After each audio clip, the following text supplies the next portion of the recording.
Just thinking from the perspective of individual workers in the IT space, which is obviously what I should be doing, working for the Chartered Institute.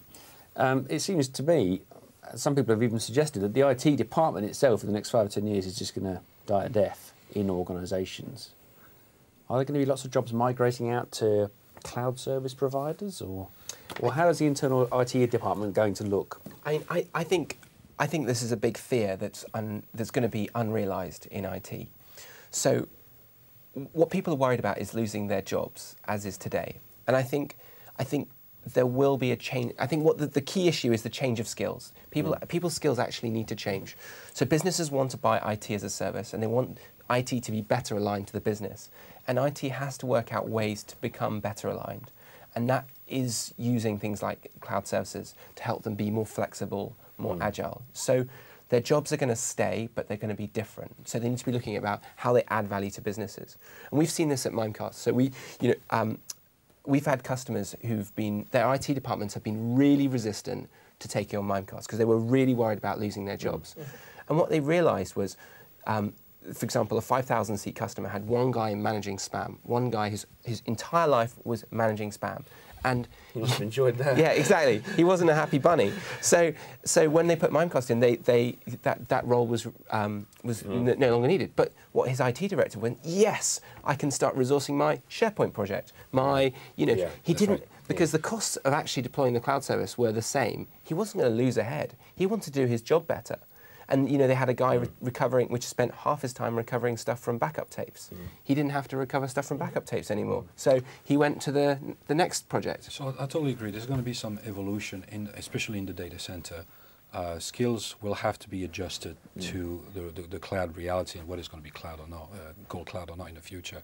But I think those evolutions will vary depending on whether or not you adopt external services or if you reshape your IT in a cloud-like fashion. These are going to be different evolutions. I think we're going to see both and potentially some kind of hybrid take on this. You're right, there are some, we have some IT people that have made their career out of being specialists in X, Y, Z platform or software package and so on. And these people, potentially will see their role challenged in the future if they don't evolve.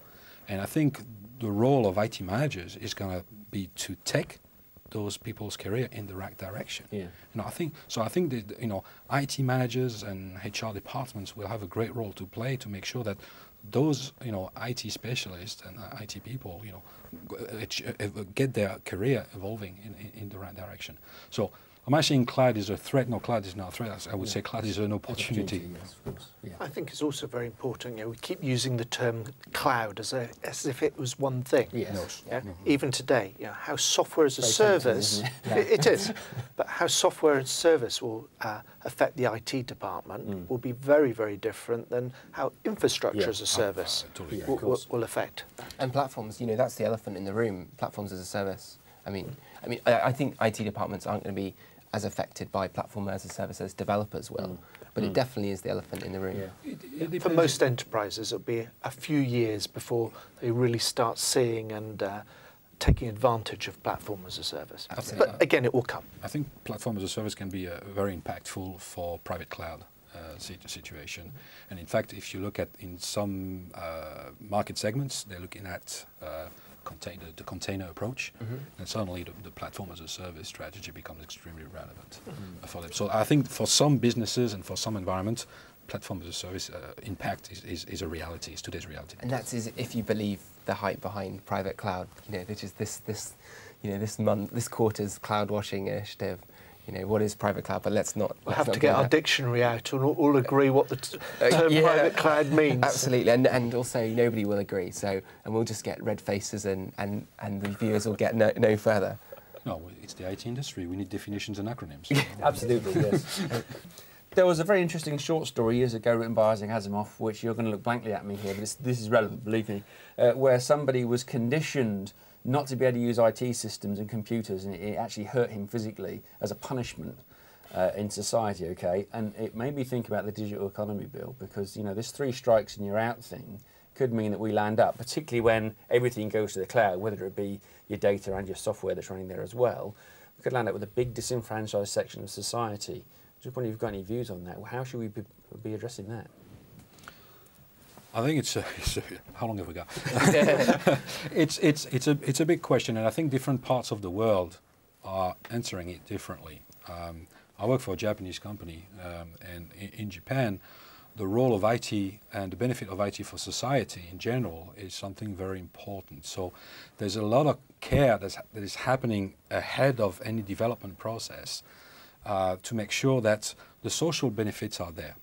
So in the Western world, we're not so caring about those things initially. But with cloud, and we can use the word cloud as broadly as possible here, we are potentially in a position to impact everybody's life, and it's two ways, Personally, if you do something wrong, as you say, 3 strikes and you're out, then suddenly you become isolated, and you're not part of the real world. Or is it the real world? Question mark. Well, on the other end, there's the other facet of that equation, which is the provider. Providers also have to follow rules to make sure that they're not hosting data that they're not supposed to host. So I think it comes down to this notion of trust, that will have to be established between everybody. If we want those services to make sense to individual, to businesses, we'll have to step up to those responsibilities globally, and this is going to be an educational process. It's going to take time. It's not going to happen overnight. So yes, there's going to be probably some interesting stories for the tabloids around this. I'm sure they're going to pop up. But I think we need to show signs of maturity as we go along those paths, because at the end of the day, we want those technologies to benefit everybody. Yeah. And if we're not successful at that, somewhere, somehow, we can say there would have been a failure. So there's a lot of effort, and it's probably going to be very hard to coordinate all this together initially. So if I may, I'm going to be controversial, but I think it's very important that we make the point. I think what we've been discussing here in the question is really an online issue, and it's not a cloud per se issue. Yes, you're Again, right. we're misusing the word cloud, which is a natural thing to do because it's not well defined. But it's very important there's a difference between the two. Cloud. Yes. Yes, fair enough. So, I think the problem with the digital economy bill is it was mostly driven by, allegedly driven by record companies. So, so that they're looking to protect their IP, and this is a cyclical thing. So, existing companies with existing businesses looking to use the law to protect their revenue. And those guys don't want to change. They want to continue charging a lot of money for music and want to stop people downloading it. I don't think that people should. I think people should pay for music. I don't disagree with that. I think that the motives of the digital economy bill are wrong, especially because the process of 3 strikes is if the copyright holder sends the letter 3 times to your ISP, they cut you off and you have to appeal. And at no point during that process of 3 strikes does the copyright holder have to prove you've actually been downloading, illegal content or infringing the Copyright Act. I really wonder whether internet access should be a human right now. Well, the European Union is working on this. Well, I suppose that's what I was getting around to. Maybe we'll see it'll be another one of the 3,000 laws that the last government brought in that we'll see repealed, as well as the Dangerous Dogs Act. Let's not get into politics.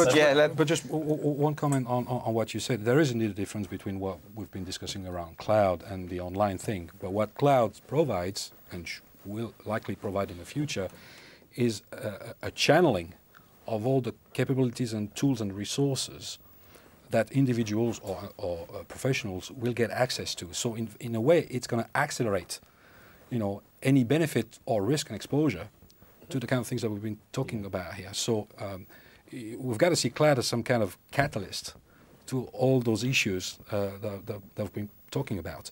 But again, I don't think the issues and the risk are only on one side. It's a shared risk, and we've got to put in place rules that everybody can follow. You were talking about 3 strikes. well, it might be 3 strikes in the UK and 4 strikes in Germany, and so, and then you're going to have offshore, accounts, and let's say I'm untouchable, I'm invisible in the net, and we know that, for example, for broadcasting rights, there are all sorts of spoofing mechanisms that exist today to circumvent these issues. The problem with the law is that they don't really understand technology. In the Digital Economy Bill, they got intellectual property and Internet Protocol mixed up. Yeah. So, they don't actually understand the technology. And plus, every technologist in this room knows how to circumvent, transparent proxies. So things are changing on that front, and it's encouraging. I'm not saying they're there, far from it. But we're seeing a lot of legal organizations. In the US, they have the American Bar Associations that have set up a cyber security group, and with a specialist in the cloud area to bridge this knowledge gap that you're talking about between the legal side of things, society, how it applies to society and so on, and the real IT technology world. So those discussion groups need to become fruitful at some point and deliver some concrete recommendations to how things ought to be ruled and executed at the end of the day. It's going to take time. Proof is in the pudding. I agree with you. But at least they're making a move in the right direction. So this is encouraging. I think that's one of the great things about a debate like this. You end up, reinforcing that the cloud is real. We will all start benefiting from it. We'll continue to see more applications and infrastructure going into the cloud. So the biggest thing I always take away from a discussion like this is it is real. Yes. We need to educate ourselves. We need to learn more, and we need to be accepting, because it will change the way we deliver IT. And as we all know, if you not ready to change, the only other option. Absolutely. Excellent. Well, thank you. That's a nice closing comment there. Nice and positive. I like that. Very good. Vincent, Simon, Justin, thank you very much. Thank you. Thank you, Brian. Cheers.